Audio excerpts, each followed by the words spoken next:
Demand-based and resource-based agriculture, we already did that?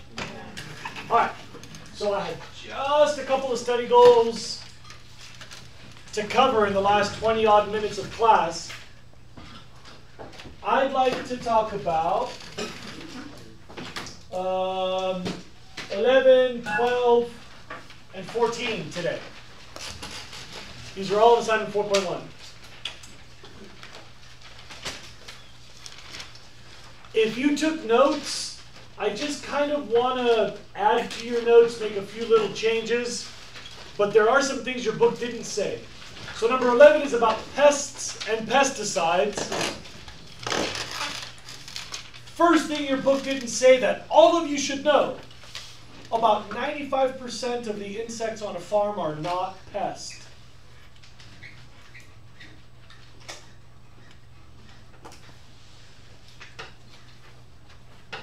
There's like root parasites, nematodes, worms, flies, crickets. Aphids are a big one. Moth larvae are a big one. There's all kinds of stuff that eats crops. But that's only about 5% of the insects on a farm. That's an important detail. Chances are if you go to a farm and you see a bug, it's not a big deal. Those 95% are either beneficial in a few cases or mostly irrelevant. Neither good nor bad, they're just bugs that live there and they do something that doesn't affect your yield.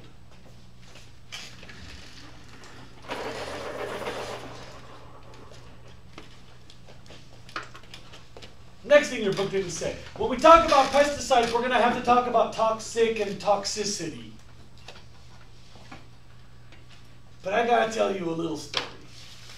Have you all heard that sometimes certain kids' toys become really popular right before the holidays and there's like a big scramble for parents to get them for their bratty children?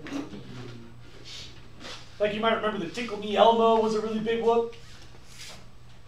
A few years ago, the Nintendo Wii was a really big whoop. Like 10 years ago. Great. If you're 41, that's just a few. Thank you. If you're 11, it's a lifetime. I understand. Okay. And because the Wii was in such high demand, a radio station somewhere in the middle of California held a contest called Hold Your Wii to Get a Wii. It was a competition. I remember that. Where everybody had to drink. Everybody had to drink like a cup of water every minute or a gallon per hour or whatever.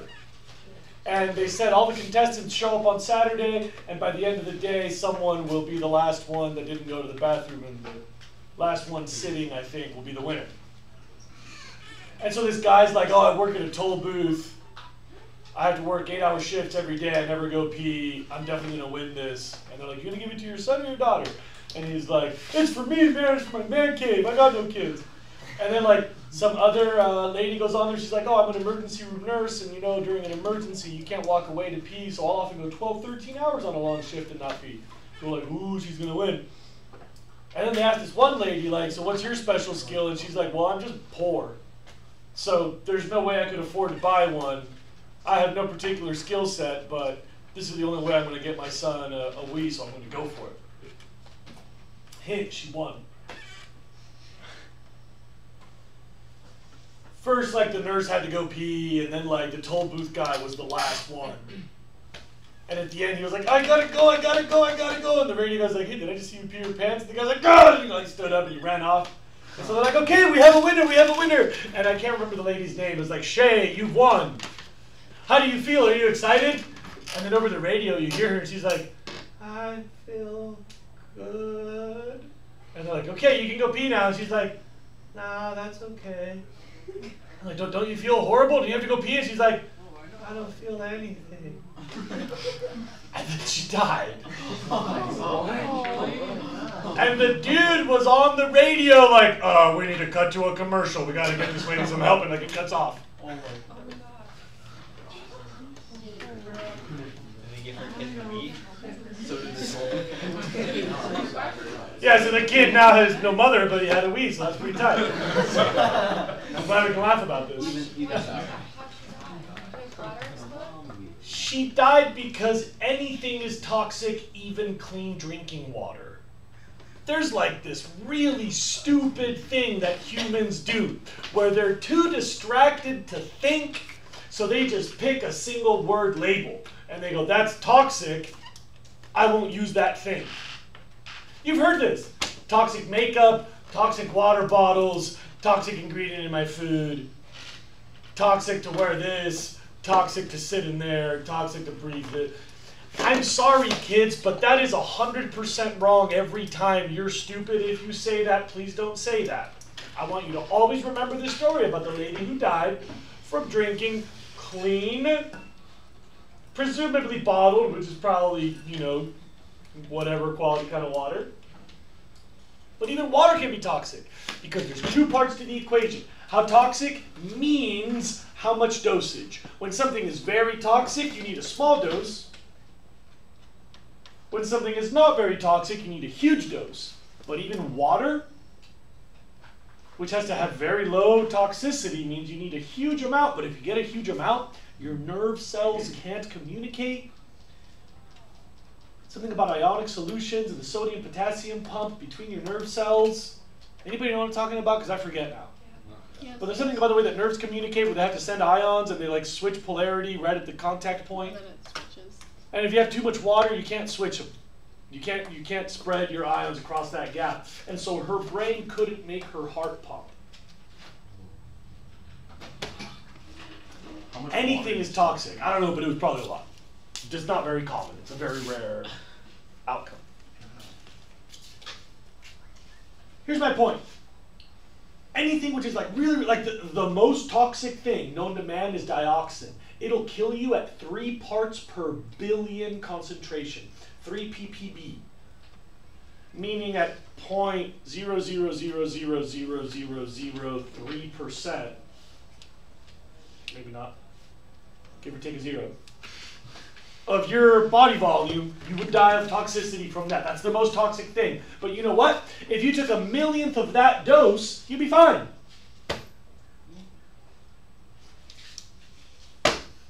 Everybody's like, oh, don't drink out of plastic bottles because plastic bottles have toxic blah, blah, blah. Like, you would need to drink so much water for that to matter that it just doesn't matter.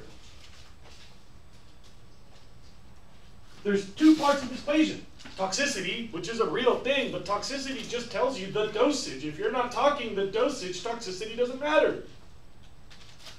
You can all go home and have 1 cigarette, and you won't die of cancer, I guarantee it, I promise. If you do die of cancer, you would have cancer anyway, regardless of the cigarette.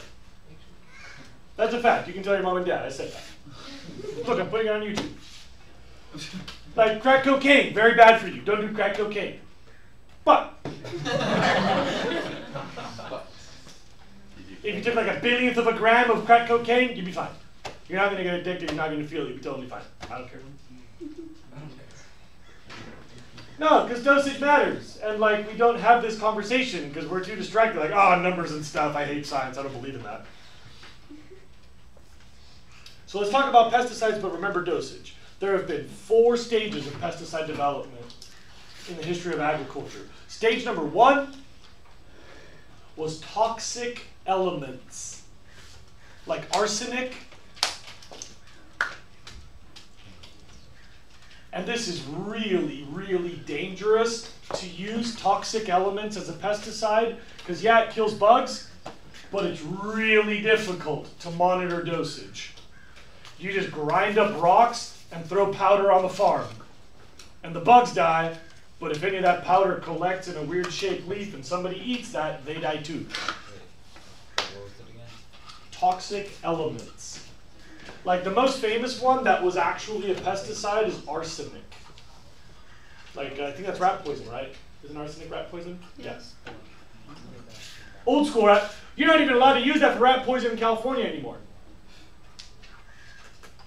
Yeah, California, keeping me safe.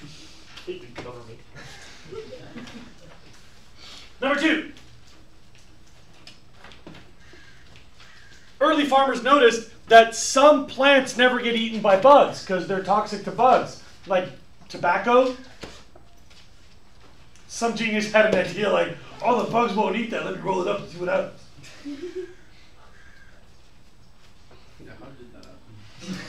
That's pretty much the whole story. That's pretty much the whole story. All drugs that you get from a plant, you're playing with that toxicity dosage issue. So like nicotine, when you reach the right level, it kills a bug. If you reach the right level in you, it starts to kind of tweak your brain a little bit. If you go higher than that, you die. And so you just find the right level. All of those, nicotine, cannabinoids, opiates, those are all compounds of plants that are used to kill bugs. And people thought, well, we just grind them up, mix them with some oil, spray them on the plants, and the bugs won't eat them. And that works. Those are called botanical pesticides.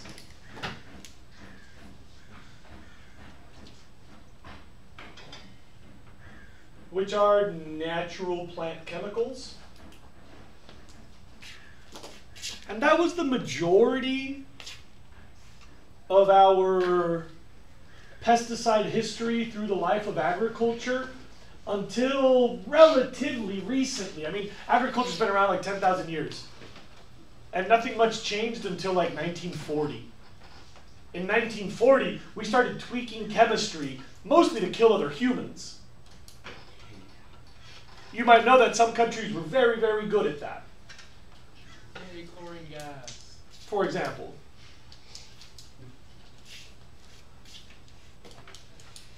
And so a bunch of chemistry companies, when they saw how easy it was to make chemistry in large volumes for the purpose of killing people, but the war was over and they didn't have any more people to kill, said, well, let's just tweak the recipe and start killing bugs.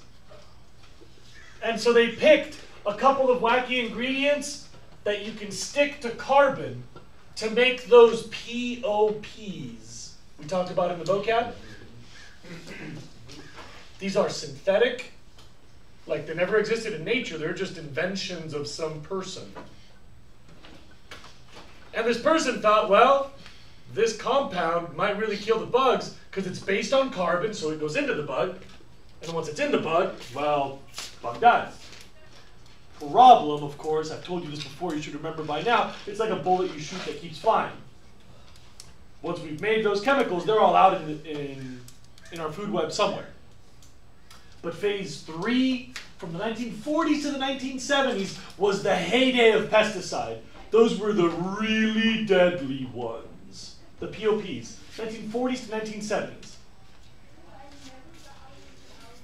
And since the 1970s, as ecology has become more prominent in farming, we got into stage 4, which is what we call biological controls.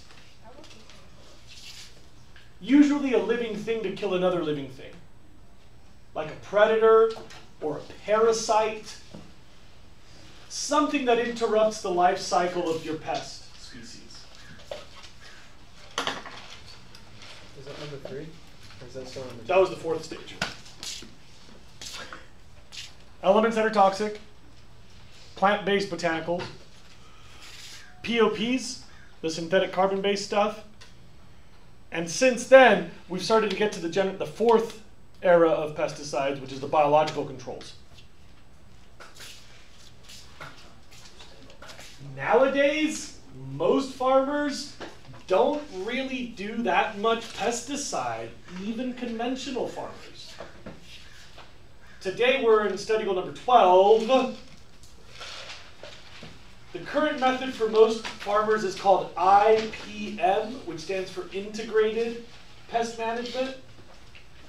And I know that many of you do the homework, so I won't bore you. You already wrote, check your notes, number 12.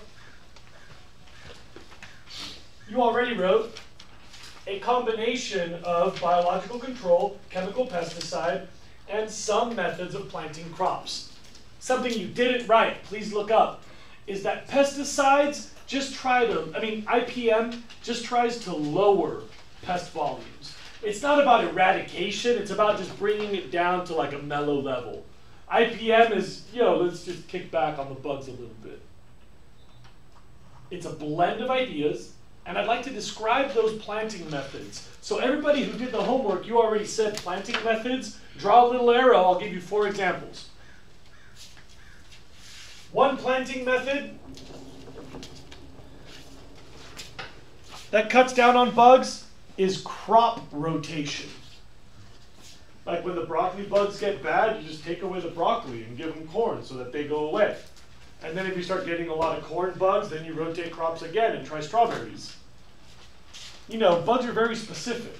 So you switch the crops and then your bugs go away. Planting method number 2, how or when you water. Believe it or not, that makes kind of a huge difference. Like some of them you can knock off the leaves and some of them you can drown by flooding the soil. You can't fix all bug stuff, but irrigation is a big part of that. Number 3, the simplest one that you'll ever hear, airflow. Like honestly, just fans or spacing or elevation.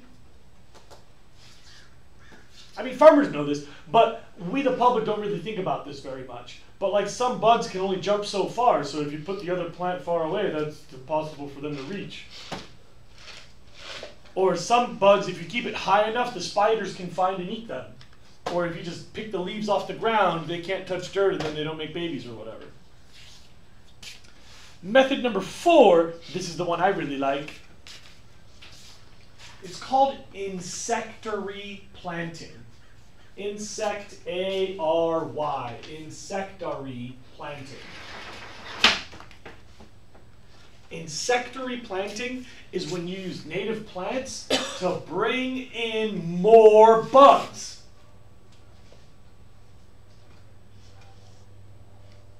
Why would more bugs be better if you had a pest problem?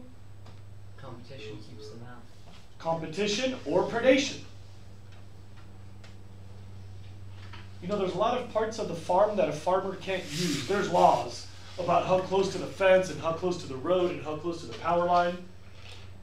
So farmers will usually have like areas that are just not in cultivation.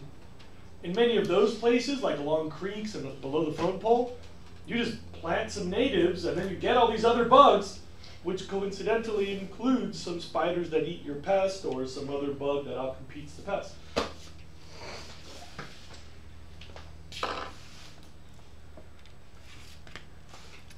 I'm done talking about pest, pesticide, and IPM. That was 11 and 12. Anybody want to ask me anything there?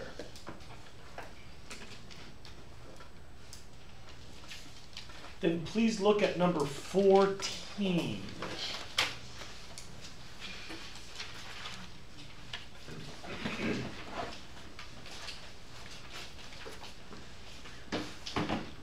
If you did homework, you've got a lot of stuff already written down. If you didn't do homework, you're going to have to go so fast. Number 14 says, what's good and bad about GMOs? First, let's get our vocab straight. Please look up. Organisms are living things. Crops are the ones we grow on the farm. So peacock is an organism, it's not a crop. Lettuce is an organism and a crop. Good with this concept? One of the parts of my question said, what are the potential advantages of GMCs? And I've got a huge list. You can make plants that are more tolerant. Do you all know what it means to be tolerant? Like not get killed by? So check this out. You can tolerate, get ready for the list, heat, tolerate cold, tolerate bugs, tolerate drought. There's even some genetically modified crops that tolerate plant-killing chemicals called herbicides. So you spray plant killer and all the weeds die, but not your Roundup Ready corn, for example.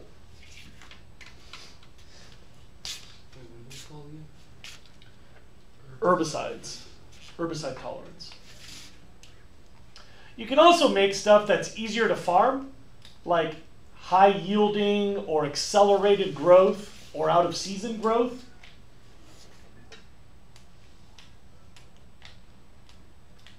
And technically, you can make custom nutrition, like high in vitamins or high in iron. And people get pretty excited about all that. But I've got some ideas that are even more exciting. You ready for the ones your book didn't mention? Yes. How about number 1, genetically modified crops that make medicine? You know, like AIDS medication is super expensive. And like chemistry labs to make that medicine are a really big obstacle. But what if we could go to a poor country and say, well, you don't need a chemist, just grow this fancy lettuce. It has AIDS medicine in the lettuce.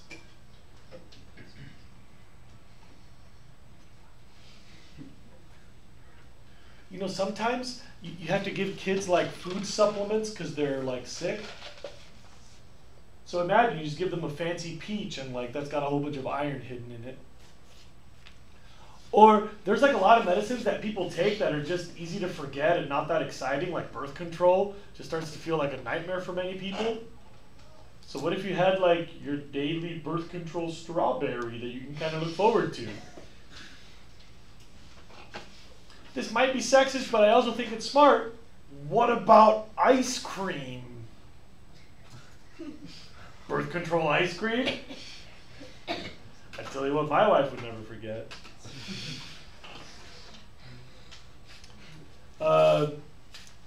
Misogyny aside, the idea of having plants that produce medicine is kind of exciting. Don't we kind of do that with insulin? Do we? Yeah, it's a bacteria that produces all of the insulin for diabetics. I didn't know that, but I believe you. It's naturally occurring in that bacterium, though? No. It's genetically modified? Far out. There you go. Boom. Didn't know that. Unless this man is lying, we have genetically modified bacteria that makes insulin.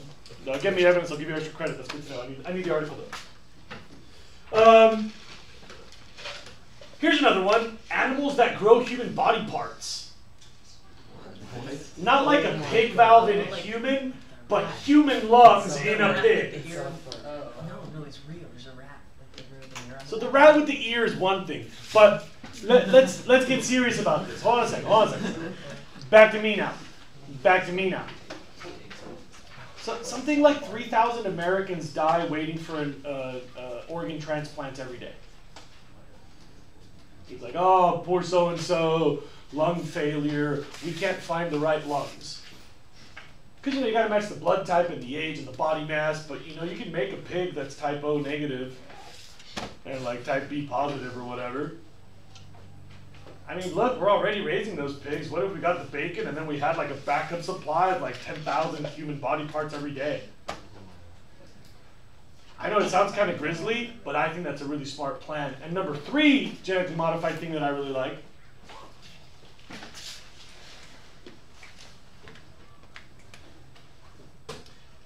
What about energy producing microbes? Like algae that makes biodiesel? Or bacteria that farts hydrogen? Both of these exist in the lab, they're just not commercially scaled up yet. Energy producing Biodiesel. Microbes, microorganisms.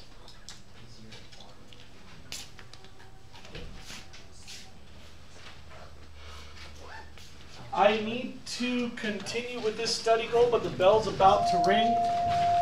So we'll do it another day. Bye-bye, children. Bye-bye.